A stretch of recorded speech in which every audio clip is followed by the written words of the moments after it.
Assalamu alaikum dear students, I am Muhammad Usman Akram and welcome to Physics Planet. Today we are going to discuss our topic electric flux. Electric flux के बारे में किसी हद तक जो है वो आप जानते हैं और जो नहीं जानते वो मैं अभी आपको जो है वो बताता हूँ, आपके साथ डिस्कस करता हूँ कि असल में इलेक्ट्रिक फ्लक्स जो है वो क्या होता है।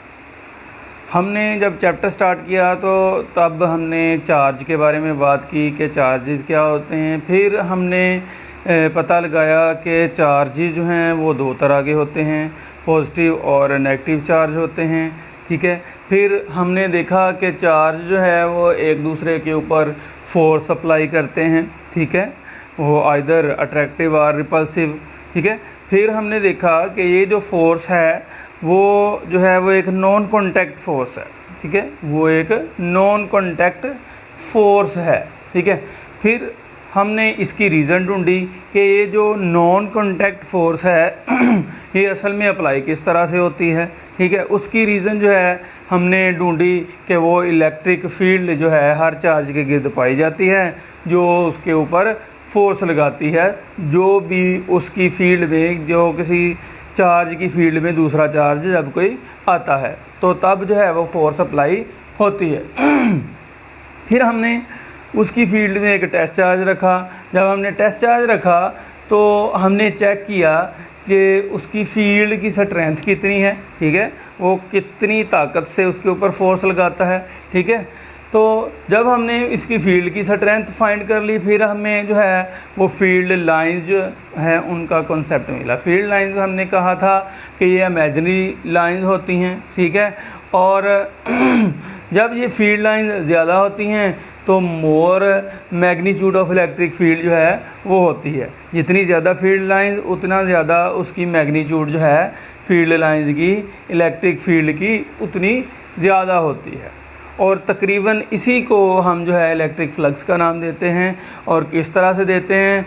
The number of field lines passing through certain area. जो फील्ड लाइंस हैं जो आ रही हैं किसी चार्ज से, जब उसके आगे हमने कोई एरिया प्लेस किया, ठीक है, जब हमने एरिया प्लेस किया तो उसमें से जितनी फील्ड लाइंस उसके अंदर से पास कर रही हैं, उसके अंदर से जितनी फील्ड लाइंस गुजरेंगी उसको हम क्या बोलते हैं? Electric flux. और इलेक्ट्रिक फ्लक्स बेसिकली होता क्या है? ये क्वांटिटेटिव मेजर होता है इलेक्ट्रिक फील्ड का। जो वो फील्ड लाइंस आ रही हैं उनको क्वांटिटेटिवली कि वो कितनी हैं, असल में उसकी मैग्नीट्यूड ही इसको बोल लें कि वो असल में उसकी क्वांटिटी कितनी है, ठीक है। तो चूँकि इलेक्ट्रिक फील्ड लाइन जो हैं वो जो हमें पता है कि इलेक्ट्रिक फील्ड इंटेंसिटी एक वेक्टर क्वांटिटी है, ठीक है, लेकिन अगर उसकी हम मैग्नीट्यूड ले लें तो मैग्नीट्यूड जो है सिर्फ मैग्नीट्यूड वो वेक्टर क्वांटिटी नहीं होती, वो एक स्केलर क्वांटिटी होती है। लेट्स सपोज इस साइड से बहुत सारी फील्ड लाइंस हैं वो इस तरफ को आ रही हैं। अब मैं बात करूंगा कि चार्ज, यहाँ पे चार्ज है और अगर यहाँ से फील्ड लाइंस आ रही हैं, हम इसके रास्ते में कोई एरिया रखते हैं, जैसा कि हमने पहले मैग्नीट्यूड चेक की थी इलेक्ट्रिक फील्ड की कि यहाँ पे एरिया रखा, उसमें से कितने चार्जेस फील्ड लाइंस पास कर रही हैं। फिर हमने कुछ दूर जाके रखा, उसमें से कितनी फील्ड लाइंस पास कर रही हैं, ठीक है। जब हमें पता है कि जब हम चार्ज के करीब होते हैं तो वहाँ पे जो फील्ड लाइंस जो हैं वो आपस में क्लोज़र होती हैं, और जब वहाँ पे हम कोई एरिया प्लेस करेंगे तो वहाँ पे फील्ड लाइंस ज़्यादा पास करेंगी, ठीक है। और जो ही हम इसे अवे मूव करते जाएंगे और हम क्या करेंगे, अगर वही एरिया हम रखते हैं तो हमारे पास जो फील्ड लाइंस जो हैं वो कम पास करती हैं। इसी तरह से कुछ और केसेस भी हम डिस्कस करेंगे कि अगर हम कोई छोटा एरिया रखते हैं, ठीक है, यहाँ पे चार्ज के करीब छोटा एरिया रखा, उसमें से कितनी फील्ड लाइन पास की, फिर उससे कुछ दूर, फिर उससे कुछ दूर हमने जो एरिया रखा, फिर हमने उससे बड़ा एरिया लिया, ठीक है, इसमें और इसमें जो फील्ड लाइन पास कर रही हैं, और अगर हम उनकी पोजीशन एक ही रखें, ठीक है, यहाँ पे ही हमने ये रखा था, यहीं पे हम जो है ये रख लेते हैं, तो हमें पता है कि ये जो बड़ा एरिया है इसमें से फील्ड लाइन ज़्यादा पास करेंगी, इसमें से कम पास करेंगी, ठीक है। अगर यहाँ पे ले आएँ, यहाँ से भी इसकी निस्बत, ठीक है, इसमें से कम फील्ड लाइन पास करेंगी। इसी तरह से अगर हम कोई और एरिया ले आएँ इससे बड़ा, ठीक है, तो यहाँ पे अगर मैं रख लूँ, यहाँ पे जो फील्ड लाइन पास कर रही हैं वो किसी हद तक ज़्यादा हैं, फिर हम यहाँ पे ले आएँ उससे कम हो जाएंगी। एज़ कम्पेयर टू दिस, अगर हम एरिया का साइज़ जो है वो चेंज करते जाएं, ठीक है, छोटा एरिया होगा, एक ही पोजीशन पे उसके चेक करें, फिर उसका कंपैरिजन करें किसी बड़े एरिया के साथ, तो हम चेक कर सकते हैं कि छोटे एरिया में से कम फील्ड लाइन पास करती हैं या छोटी सरफेस में से कम फील्ड लाइन पास करती हैं, और जो हमारे पास कोई बड़ी सरफेस है उसमें से ज़्यादा फील्ड लाइन जो है वो पास करती हैं। और इसके अलावा अगर जो है ये एरिया है, यहाँ से फील्ड लाइंस आ रही हैं, ये मैंने किस तरह रखा था उसको, उसके परपेंडिकुलर, अगर मैं इसको इस तरह से रोटेट करवा दूँ तो कोई फील्ड लाइन इसमें से पास करेगी? नहीं पास करेगी, क्योंकि ये फील्ड लाइन ऐसे आएंगी, यहाँ से गुजर जाएंगी, यहाँ से गुजर जाएंगी, यहाँ से गुजर जाएंगी, यहाँ से गुजर जाएंगी, ठीक है। तो यहाँ से कोई भी फील्ड लाइन जो है इस कंडीशन में पास नहीं करेगी, ठीक है। अगर हम यहाँ पे बात करें तो यहाँ तो फील्ड लाइन के साथ 90 का एंगल है, यहाँ पे बात करें तो यहाँ पे फील्ड लाइन के साथ इस एरिया का 0 एंगल है, ठीक है। अगर हम इसको कुछ टिल्ड कर दें, ठीक है, ना तो 90 होगा और ना ही 0 होगा, वो कोई और एंगल होगा, इसको आगे हम जो है वो डिस्कस करते हैं। ओके, अब फ्लक्स जो है बेसिकली अगर हम इसका डिक्शनरी में मतलब चेक करें तो वो होता है फ़्लो, जिसे हम बहाव बोलते हैं, ठीक है, बह जाना, ठीक है। ओके, अब अगर मैं एक एग्जांपल लूँ कि मेरे पास जो है पानी के छोटे छोटे कुछ पाइप हैं, जिनमें से जो पानी जो है वो इस डायरेक्शन में फ़्लो कर रहा है, ठीक है जी। ये वाटर पाइप्स हैं, इसकी डायरेक्शन इस तरफ है, ठीक है। अगर हम जब पानी वाला पाइप को हम उठाते हैं तो उसको हम चेक करते हैं कि किसी डायरेक्शन में इसका फ़्लो होता है। ओके, आगे हम क्या करते हैं, आगे हम कोई एरिया प्लेस कर देते हैं इसके परपेंडिकुलर, ठीक है। जब हमने एरिया प्लेस किया तो क्या हो गया, इसका रास्ता रुक गया और ये जो पानी है इस एरिया का साथ टकराएगा और ये यहाँ पे आ जाएगा। इसको अब हम फ्लक्स के जो पॉइंट ऑफ व्यू से किस तरह से डिस्कस करते हैं, ठीक है, ये आपकी बुक में नहीं है, जस्ट आपको समझाने के लिए, ठीक है। यहाँ से फील्ड लाइंस आई, ठीक है, ये जो पानी है उसकी डायरेक्शन भी है, वो एक वेक्टर क्वांटिटी है, फील्ड लाइन भी एक वेक्टर क्वांटिटी है, ठीक है। इसको फील्ड लाइन, ये भी एक वेक्टर क्वांटिटी है, ठीक है। ये एरिया है, ये आगे हमने एरिया रखा है, एरिया की भी हम बात करते हैं आगे आ जाके, ठीक है। और जब ये पानी यहाँ पे इकट्ठा होके आ गया, ये कि बाउल रखा है या कोई बर्तन रखा है या कोई भी चीज़ यहाँ पे रख लें जिसमें आपने पानी को इकट्ठा कर लिया, ठीक है। अब पानी की कोई डायरेक्शन है नहीं है, ठीक है। अब ये जो पानी है इसको हम बोलते हैं फ्लक्स, ठीक है, इलेक्ट्रिक फ्लक्स। अगर फील्ड लाइन की बात करेंगे तो इलेक्ट्रिक फ्लक्स, ठीक है। ये क्या है, quantitative measure of electric field. Electric field को क्वांटिटेटिवली हमने देखा तो ये क्या बन गया, इलेक्ट्रिक फ्लक्स। ओके, अब जो है ये मेरे पास रूम है, इसमें एक विंडो लगी हुई है। अब वहाँ से अगर मैं उसको ओपन करता हूँ तो हवा आना शुरू हो जाती है, ठीक है। जितनी बड़ी विंडो होगी उतनी उसमें से जो हवा है वो ज़्यादा गुजरेगी। अगर कोई छोटी विंडो होगी उसमें से कम जो है वो हवा गुजरेगी। तो बड़ी विंडो जो है उसकी उसका फ्लक्स जो है वो ज़्यादा होगा और जो छोटी विंडो है उसका फ्लक्स कम होगा। और दूसरा ये डिपेंड करता है कि इसकी इंटेंसिटी कितनी है। ये जो फील्ड लाइंस हैं, ये जो हवा है, आया कि वो हवा बाहर से ज़्यादा आ रही है या कम आ रही है। यहाँ पे ज़्यादा, अगर मैं यहाँ से ये कम कर दूँ अब क्या होगा, आगे 3 फील्ड लाइन जो है वो पास करेंगी, ठीक है। तो इसकी फील्ड की इंटेंसिटी के ऊपर एक तो डिपेंड करता है, दूसरा उस एरिया के साइज़ के ऊपर, फिर मैंने उसके ओरिएंटेशन की भी बात की थी, ठीक है। आगे देखते हैं। ओके, तो ये जो है इनके ऊपर डिपेंड करता है।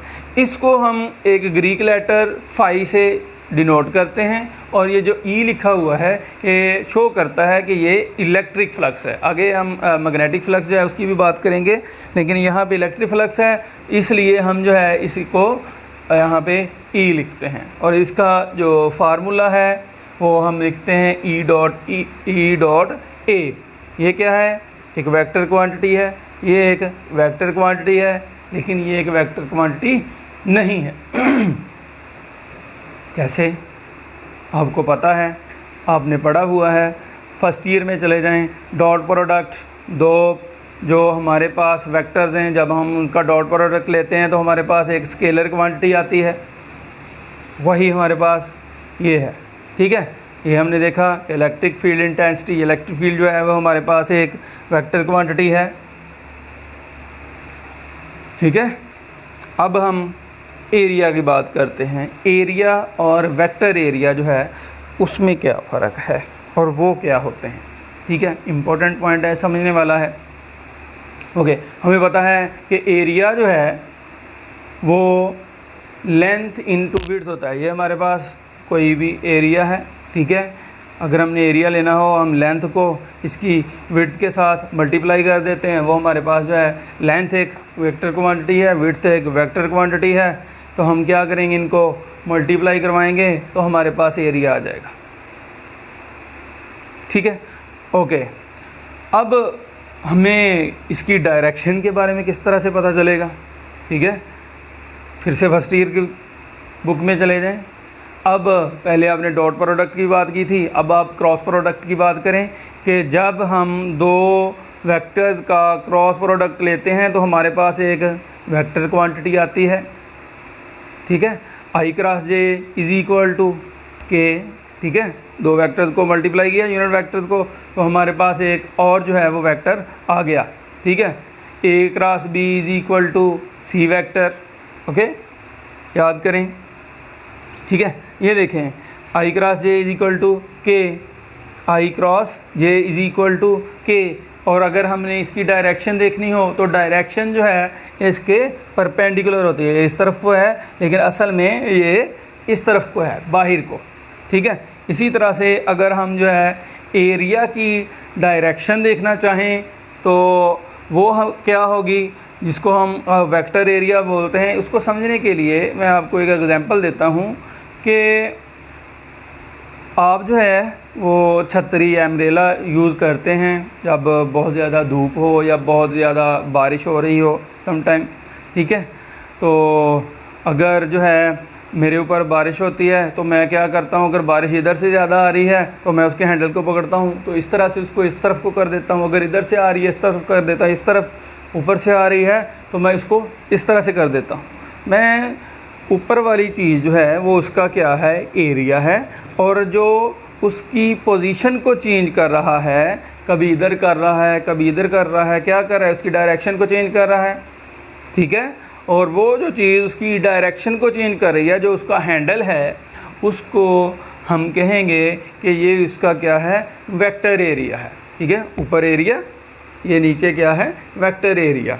और ये हमेशा जो है इसके वेक्टर के नॉर्मल होता है, इस एरिया के नॉर्मल। ठीक है, नॉर्मल क्या चीज़ होती है जी, ये अगर हमारे पास कोई एरिया है, इसके परपेंडिकुलर जो है ये वाली चीज़, ये जो ऊपर को जा रही है, ठीक है, ये इस तरह से जो एरिया है उसके परपेंडिकुलर या नॉर्मल जो है उसको हम बोलते हैं वेक्टर एरिया। ठीक है, ओके। होप सो आपको वेक्टर एरिया की जो है वो समझ आ गई होगी। तो इलेक्ट्रिक फ्लक्स जो है वो डिपेंड करता है इलेक्ट्रिक फील्ड के ऊपर, ठीक है, इसके ऊपर और एरिया के ऊपर। ठीक है, एरिया के ऊपर, और दूसरा ये कि एरिया को आपने प्लेस किस तरह से किया हुआ है, तीन चीज़ों के ऊपर डिपेंड करता है। इलेक्ट्रिक फ्लक्स, एरिया और एरिया की ओरिएंटेशन। ठीक है, एरिया में क्या आता है, उसका साइज आ जाता है और उसकी उस एरिया की ओरिएंटेशन आ जाती है, यानी कि एरिया को आपने किस एंगल के ऊपर प्लेस किया हुआ है, यानी कि एंगल आ जाता है। ठीक है, यानी कि 90 के एंगल पे। फील्ड लाइन के हिसाब से 90 के एंगल पे रखा हुआ है, या उसको 0 एंगल पे रखा हुआ है, या ना 90 है ये ना 0 है, सम एल्स जो है कोई एंगल है उसकी हम बात करते हैं। ठीक है, अब आपकी बुक में जो है इस तरह से एक फिगर शो करवाई गई है। ठीक है, यहाँ पे जो है मैं क्या करता हूँ, ये फील्ड लाइन पास कर रही हैं, मैं यहाँ पे एक एरिया रखता हूँ। ठीक है, यहाँ से कितनी फील्ड लाइन पास कर रही हैं, 1 2 3 4। ठीक है, तो इसका फ्लक्स कितना होगा, 4। ठीक है, क्योंकि मैग्नीट्यूड है, वो एक स्केलर क्वांटिटी है फ्लक्स। ठीक है, इलेक्ट्रिक फ्लक्स एक स्केलर क्वांटिटी है, तो हम क्या कहेंगे, ये इनफ होगा कि इसमें 4 फील्ड लाइन पास करी। अगर मैं इस एरिया को यहाँ पे ले जाऊँ, ठीक है, यहाँ पे कितनी फील्ड लाइन पास कर रही हैं, एक ये और दूसरी ये। ठीक है, इसमें से 2 फील्ड लाइन जो है वो पास आउट कर रही हैं, तो यहाँ पे जो इसका हमारे पास फ्लक्स होगा वो 2 होगा, यहाँ पे जो होगा वो 4 होगा, क्योंकि यहाँ पे इसमें से 4 फील्ड लाइन पास कर रही हैं, यहाँ पे इसमें से 2 फील्ड लाइन पास कर रही हैं। क्योंकि हम पहले भी बात कर चुके हैं कि ये जो है इसका डॉट प्रोडक्ट होता है, तो जब हम डॉट प्रोडक्ट को खोलते हैं तो वहाँ पे हम क्या यूज़ करते हैं, कॉस थीटा, और हम जब वेक्टर प्रोडक्ट को खोलते हैं तो वहाँ पे हम साइन थीटा यूज़ करते हैं, ये कॉस थीटा।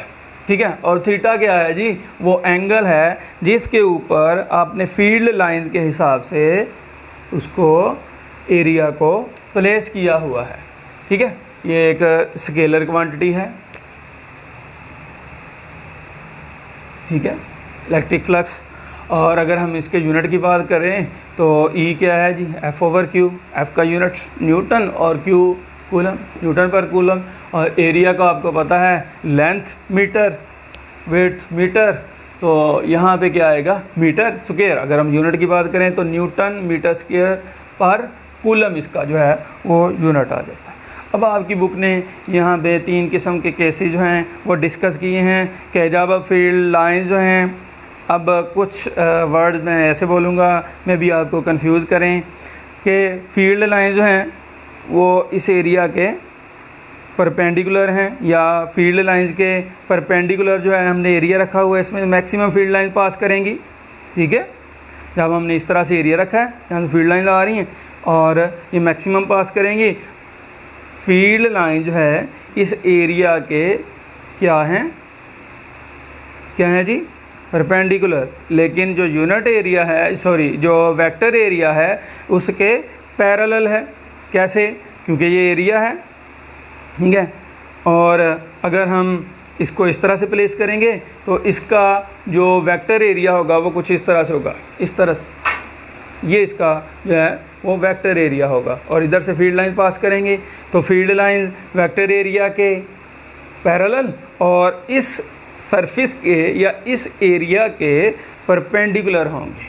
ठीक है, अब जो है ये एरिया है, ये फील्ड लाइन है, इनके दरमियान एंगल कितना है, 90। तो अगर हम cos 90 की बात करें तो वो तो 0 है, लेकिन हमें तो यहाँ नज़र आ रहा है कि यहाँ पे मैक्सिमम फील्ड लाइन पास कर रही है, तो ये तो गलत हो गया ना। लेकिन हमने क्या करना है, वो जो एंगल है जिसकी अभी हमने बात की है, ये एंगल हमने क्या करना है, वो वाला लेना है जो इन फील्ड लाइन और इस जो हमारे पास वेक्टर एरिया है उनके दरमियान होगा।